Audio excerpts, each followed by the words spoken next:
नाशिकच्या आशिकाने तर गेमच केली की सगळ्या राजकारण्यांची फिल्डिंग सेट केलीये. आपण इकडं आरडतोय चाकणकर बाई म्हणून, आणि याच्यामध्ये अंधभक्तांचे पप्पा फडणीस यांचा पण फोटो माध्यमांसमोर आलाय. कोणासोबत? नाशिकच्या आशिका सोबत. बघा तुम्ही, फडणीस आहे, अमित शहा आहे, त्यानंतर एकनाथ शिंदे आहेत, त्यानंतर त्याच्यामध्ये दीपक केसरकर आहे, त्यानंतर चंपा चंदू पाटील पण आहेत.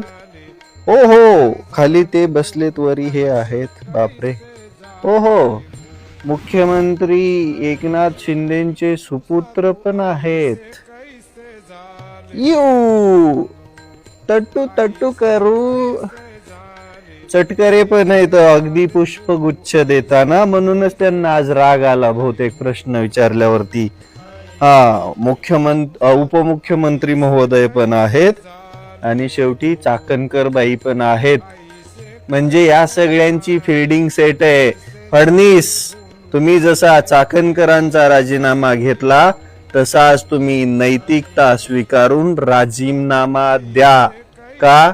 याचं कारण फक्त एक आहे, तुम्हाला हे सगळे लागे बांधे माहित होते, तुमचा त्या खराता सोबत संपर्क होता, त्याच्यामुळेच तर त्याच्यासोबत तुमचे फोटो आहेत. या खरात फाईल्स मध्ये, या नाशिकच्या फाईल्स मध्ये खूप मोठं गौड बंगाल लपलेलं आहे, आणि हे जनतेसमोर आलं पाहिजे. अंधभक्त लई उड्या मारत होते, पण अंधभक्तांच्या पप्पाची फाईल्सच आता ओपन झालीये. आगे आगे हो देखो होता है क्या. याच्यामध्ये फडणीस पण आलेत आणि सगळेच आलेत. हे फोटोच सांगतायत की या सगळ्या राजकारण्यांचे या भिकारचोट भोंदू बाबा सोबत संबंध होते. आता ते कोणत्या लेवलवरती होते ते तपास यंत्रणांनी शोधावं. पण एक गोष्ट मात्र नक्की आहे, या राज्यात असणारा प्रत्येक राजकारणी भिकार चोटच आहे.